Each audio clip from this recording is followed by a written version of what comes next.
Hunter x Hunter fans everywhere, welcome to the third episode of our post-anime recap series. Make sure you've watched the previous episodes. Events are interconnected, and you'll be lost without them. Thanks for your epic support for this series. I love you all, guys. Let's jump in. Ging decided to deal with the mercenaries by force, while Pariston chose to sit back and watch. Ging didn't mind and prepared to attack. Pariston couldn't believe his eyes. Ging mimicked Leorio's attack and took down 3 soldiers. Pariston didn't know Ging could copy abilities. Ging revealed he can replicate any physical-based attack after seeing it once, calling it just a talent, meaning his true ability is still hidden. The mercenaries lost contact with their team, leaving only 2 soldiers waiting for Ging and Pariston to strike. The 2 stood on opposite sides of a wall. Ging spread his Nen aura in waves to detect their positions, then launched an attack through the wall, wiping out the remaining mercenaries. All the attacks he used were new, derived from analyzing Leorio's personality and how a doctor might wield Nen. Pariston realized Ging was a Nen master, with plenty more up his sleeve. But Ging knew the fight was staged. Pariston orchestrated it to see his ability. He told Pariston, "If you want to see my real power, come find out yourself." Pariston stayed silent, his hatred for Ging growing.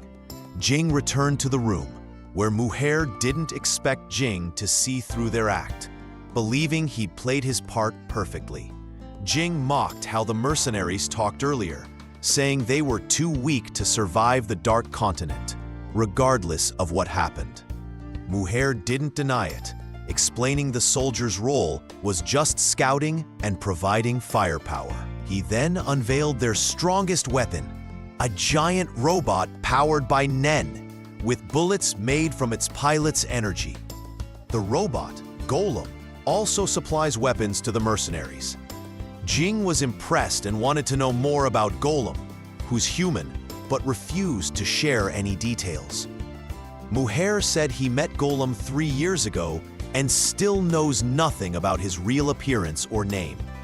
Ging understood Golem was secretive, so he continued talking to Mujer, asking to be accepted as number 2 and for them to take his money. Mujer admitted he had no issue with Ging as Beyond's deputy, until he offered money to gain acceptance, which made him a nuisance.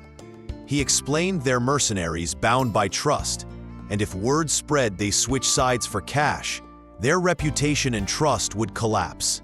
Mujer asked why Ging offered money.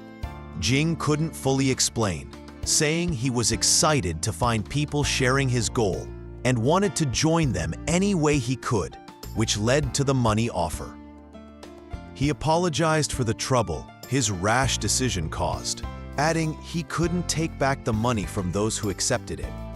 Instead, he offered to donate the mercenaries' share to the Noroi Fund, which supports families of soldiers killed in war. Mujer was surprised, but agreed, promising to convince his followers. And he did. Ging received a list of all members and transferred the funds. Pariston congratulated Ging on his new role, but Ging said he never cared about leading. He just wanted their acknowledgement. He asked Pariston to keep giving orders, but Pariston refused, wanting to see Jing's leadership skills. Ging accepted the challenge. The scene shifts to the Hunters Association, where the Hunter exam is underway. It was an oral exam with 3 questions about the Dark Continent trip, recorded on video. Kurapika reviewed the footage to spot liars and eliminate them, successfully identifying all of Pariston's mercenaries. The Ox was stunned by Kurapika's precision, but wasn't confident he caught every infiltrator. He said someone aware of his ability could bypass it by temporarily erasing their memories, making lies undetectable. Nana dismissed this, doubting anyone could prepare for such a surprise exam. At the 4th Prince's Hotel, his name's too long, so let's call him Netch. He got a call from his older brother Benjamin, who was fighting a lion while talking. Benjamin said their father, the king, decided the prince who survives the trip will become Kakin's next ruler. HxH was thrilled. Finally, he could eliminate his siblings without punishment. Benjamin thought HxH was delusional for believing he could beat him, vowing to break every bone in his body. HxH mocked him, saying, "I'm shaking in my boots," and hung up. Benjamin, enraged, killed the lion with one hand. HxH got another call from his aide, confirming all his guards passed the exam, meaning Kurapika's fears were valid. Someone leaked the exam details, and HxH prepared accordingly. The aide said other prince's guards failed, showing HxH's greater influence. He ordered her to return quickly to reinforce security and review the ship's plans for protection. Back at the Hunters Association, Kurapika and Nana discussed the Zodiac's abilities. Nana said everyone hides their powers, and his info was too shallow to identify the traitor. He planned to gather the Zodiacs and demand they reveal their abilities, as the mission required knowing each other's strengths for better decisions. Kurapika hesitated to share his own ability. Nana understood, promising not to share Kurapika's info, but also barring him from learning others' abilities. Kurapika agreed, thanking Nana.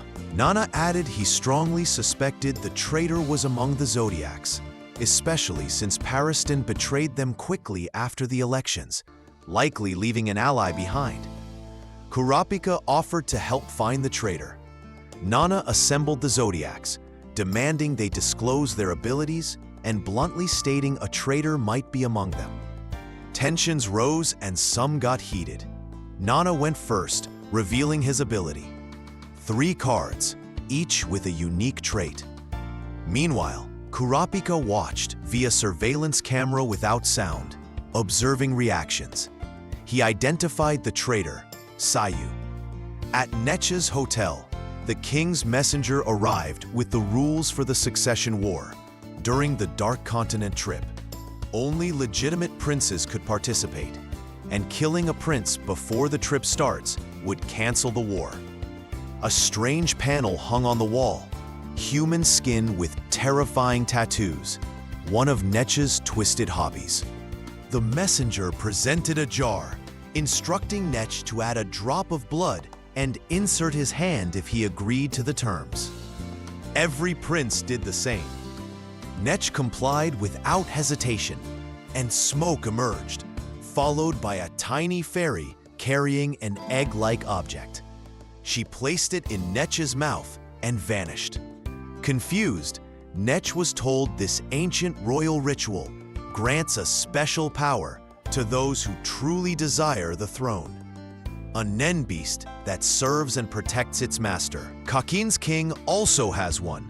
Nana met Beyond, informing him the trip was set for August 8th, 35 days away. The king requested Beyond's presence at a pre-departure ceremony.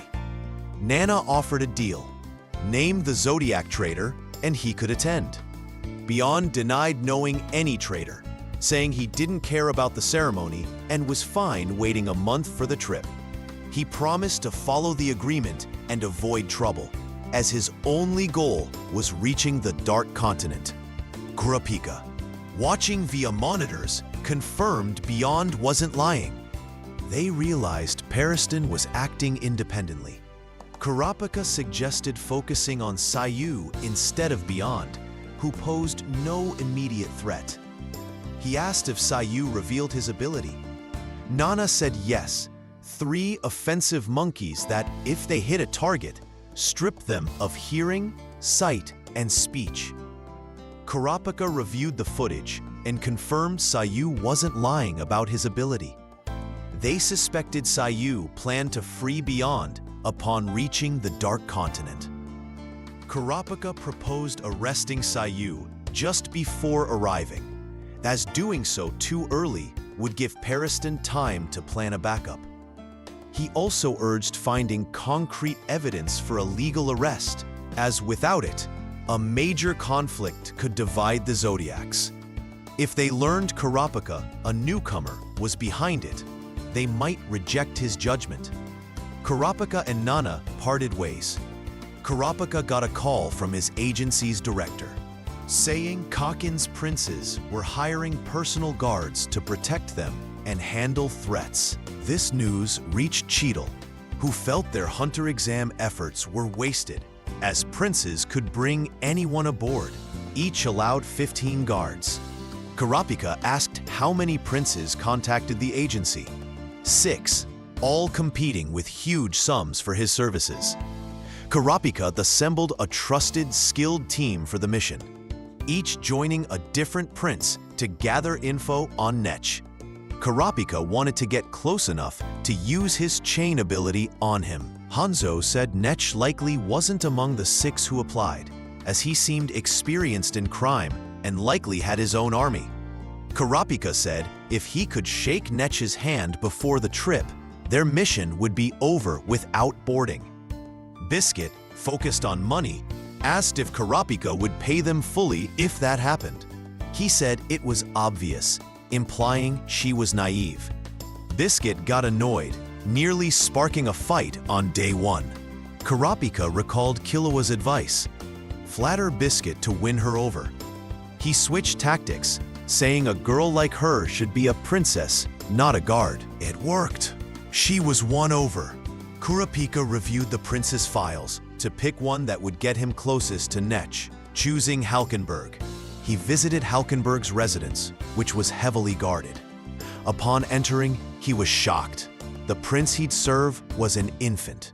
The queen noticed Kurapika's reaction, but insisted he stay, saying his response proved he reviewed the application and wasn't just after money.